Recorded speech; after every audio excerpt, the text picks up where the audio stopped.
l'amour, la bonté et la vérité, notre Seigneur, Seigneur des seigneurs, Roi des rois, a gagné le monde. Non par des armes mondaines, comme le déclare Jean 12, 32. Et moi, quand j'aurai été élevé de la terre, j'attirerai tous les hommes à moi. Jésus n'attire pas les hommes à lui par une quelconque arme, autorité ou puissance mondaine, mais par son amour. Lorsque les gens commenceront à voir comment il est mort pour leurs péchés, à leur place, ce message les attirera vers lui. Les hommes pensent qu'avec du lait en poudre, ils peuvent attirer les gens, et avec cette conception, ils envoient du lait en poudre en Inde avec l'espoir d'y gagner des amis et peut-être de les amener à Christ. Mais c'est uniquement par l'amour divin et pur que les hommes peuvent être sauvés, non par l'amour humain ou la sympathie de qui que ce soit, nous dit frère Maxime. Et il continue en citant Ésaïe 52, 13, qui a la même pensée. Voici mon serviteur prospérera, il montera, il s'élèvera bien haut. De même qu'il a été pour plusieurs un sujet d'effroi, tant son visage était défiguré, tant son aspect différait de celui des fils de l'homme. De même, il sera pour beaucoup de peuples un sujet de joie. Devant lui, des rois fermeront la bouche, car ils verront ce qui ne leur avait point été raconté, ils apprendront ce qu'ils n'avaient point entendu. C'est par la souffrance et l'œuvre de la croix que Dieu attire des hommes vers lui, et non par la charité ou par aucune autre arme ou richesse humaine.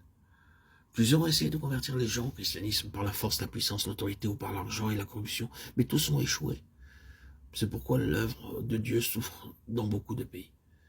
Certains pensent qu'en donnant du travail ou de la nourriture à des gens pauvres, ils deviendront chrétiens. Des milliers sont baptisés, mais après il en résulte de la confusion. Il y a beaucoup de stérilité à cause de ce péché. Nous devrions prêcher le Seigneur comme le serviteur de l'Éternel qui est venu pour servir et mourir à notre place. Voyons Luc 9, 51, 56. Lorsque le temps où il devait être enlevé du monde approcha, Jésus prit la résolution de se rendre à Jérusalem. Il envoya devant lui des messagers qui se mirent en route et entrèrent dans un bourg des Samaritains pour lui préparer un logement. Mais on ne le reçut pas parce qu'il se dirigeait sur Jérusalem. Les disciples Jacques et Jean, voyant cela, dirent « Seigneur, veux-tu que nous commandions que le feu descende du ciel et les consume ?»